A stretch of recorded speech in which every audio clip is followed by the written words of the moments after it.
Salut les amis, c'est Alexis, j'espère que vous allez bien. On est sur la chaîne du no-code, de l'IA, du code, de tout. Et j'ai posté une vidéo ce matin, mais j'en reposte une directe, c'est pas grave. De toute façon, je sais pas si ça change quelque chose, on s'en fout. Parce que j'avais envie de réagir vraiment très rapidement au Canvas, l'annonce d'OpenAI qui introduit des canvas. Alors évidemment, moi, vous le savez, si vous suivez cette chaîne, moi j'adore les artefacts dans Claude. Je trouve que c'était un élément d'interface assez génial dans le chat pour travailler sur du code et tout. Donc forcément, dès que j'ai vu ça, je me suis dit, bon, il faut aller voir parce que c'est la réponse d'OpenAI à Anthropic avec les canvas. Allez, on va regarder ça tout de suite. Alors, l'annonce, voilà, donc on voit que le design, ça s'annonce un peu joli, on dirait que ça ressemble un petit peu à Notion. En gros, c'est quoi l'idée? C'est de pouvoir vous permettre d'améliorer la collaboration avec ChatGPT. Avant, vous étiez en mode chat, des fois, vous donnez des éléments et vous mettez un peu en avant que c'était du code, mais vous pouvez rien faire de plus. Là, maintenant, vous allez pouvoir travailler un petit peu sur le code ou les articles ou les trucs qu'il va vous générer, et vous allez voir qu'il y a des trucs qui sont assez sympas. On va pas se mentir, on est sur une petite contrefaçon des artefacts, avec des bonnes choses, avec des choses moins bien, et on va voir ça tout de suite.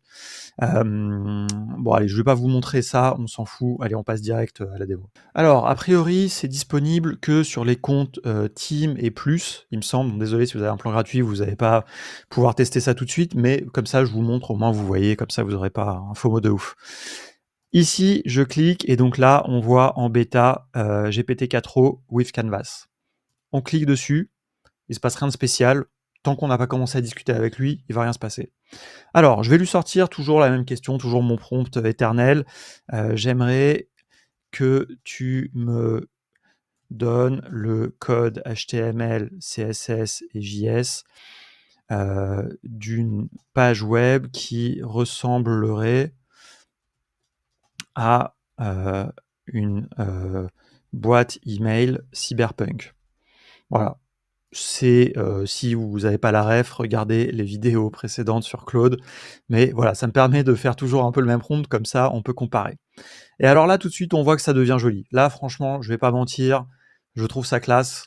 On passe sur une vue un peu plein écran. Vous avez le chat sur la gauche, toujours, et sur la droite, mais en grand, pas comme dans un artefact, pour le coup, vraiment bien grand, un peu en mode éditeur de code, eh bien, vous avez tout le code qui s'est généré. Donc là, vous voyez, il y a quand même le texte, il y a l'artefact ici, vous pouvez le fermer. Bon, l'artefact, pas l'artefact, le canvas, on va utiliser les bons mots d'OpenAI quand même. Donc vous voyez, vous pouvez être en conversation normale, ça change rien, mais si vous passez ici, vous passez en vue canvas. Si vous cliquez sur un, et aussi, vous avez aussi, ils ont ajouté un bouton, vous passez ici sur le canvas. Alors, vous pouvez le copier-coller, voilà, et aller mettre ça dans du code.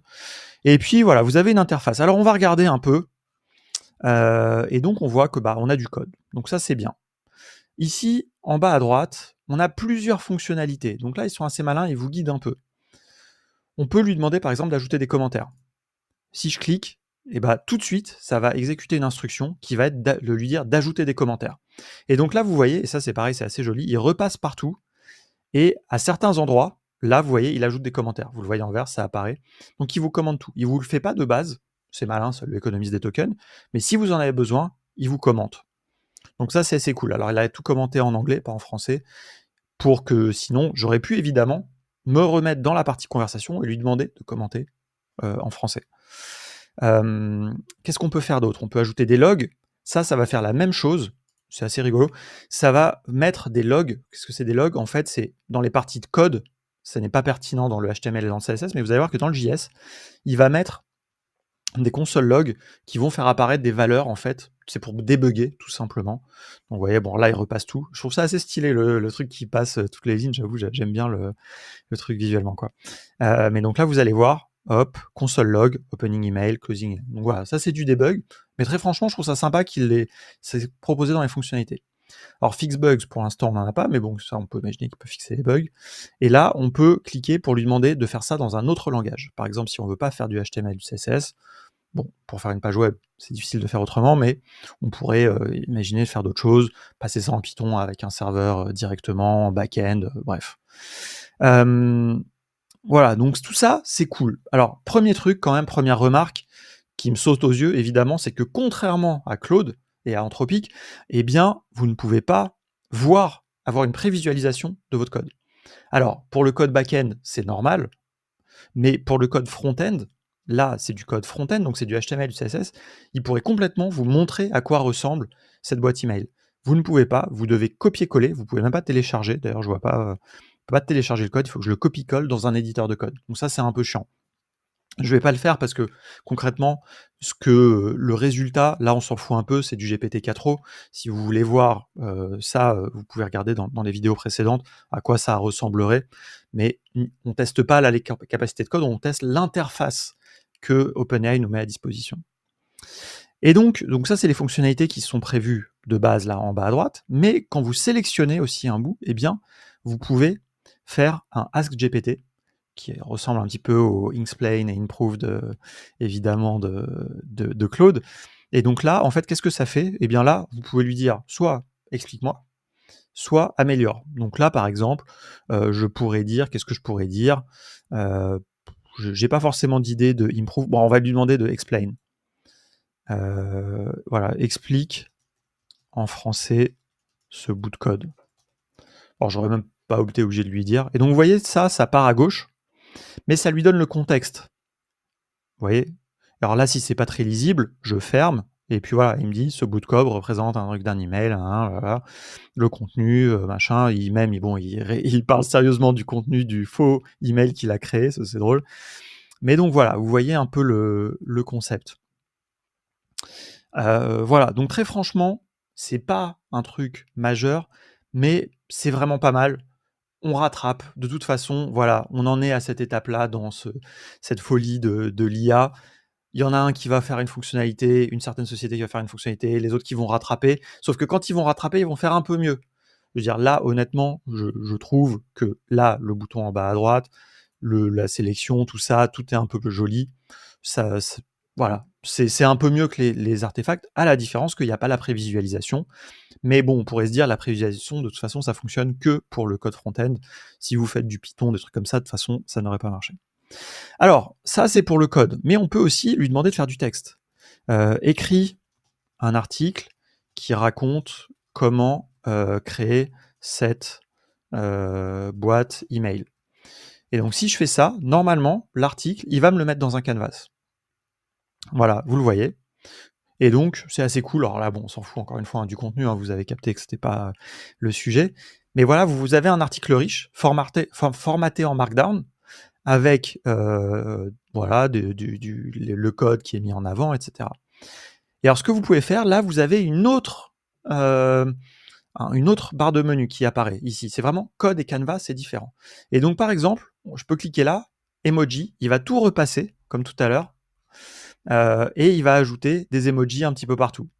Voilà, alors c'est marrant comme fonctionnalité, c'est pas forcément le plus utile, ça peut être pertinent. Ce que j'aime bien, c'est qu'il le fait du coup sans, et après, vous pouvez l'ajouter après, quoi. Voilà, bon, il est en train de repasser dessus. Donc, vous voyez, des fois, oh, putain, ouais, il en met vraiment beaucoup trop, mais c'est marrant, c'est marrant. Le texte était un peu long pour ça, je vais arrêter parce que franchement, on s'en fout. Mais voilà. Qu'est-ce qu'on a? On peut retoucher. En fait, retoucher, qu'est-ce que ça veut dire? C'est juste repasser, donner des instructions supplémentaires. Vous pouvez ajuster la longueur. Donc tout ça, ça va travailler sur le texte. Mais vous pouvez aussi à tout moment, ici, lui dire, déjà, vous pouvez mettre en forme. Ça, c'est franchement sympa. C'est vraiment très malin. C'est un truc dont j'ai déjà ressenti le besoin. Alors bon, là, j'ai cassé un petit peu le Markdown. Vous voyez, il y a des petits bugs. On débug en live. Si des amis d'OpenAI regardent ça, n'hésitez pas à corriger vos bugs. Mais voilà, vous pouvez travailler la mise en forme. Et surtout, ici, vous pouvez lui dire « Écris ça en plus marrant ». Désolé pour l'orthographe. Donc voilà. Et donc là, en fait, il va reprendre, vous voyez, la partie que j'ai sélectionnée, et il va la réécrire en plus marrant. Alors, il galère un peu. Un bug, désolé, encore, bon bah voilà. C'est ça, de faire des vidéos quelques minutes après. Mais bon, il persiste. Et donc, vous voyez, il me l'a marqué, il l'a réécrit, il a laissé les choses. Et donc là, bon, il repasse un peu partout. Mais ça, c'est parce que comme j'avais interrompu auparavant, bon bah là, il refait bien la finalisation. Voilà, j'ai rendu le texte plus amusant. Voilà, mais normalement, il l'a fait que sur cette partie-là. Bref, voilà, un petit test, réaction à chaud, découverte des canevas.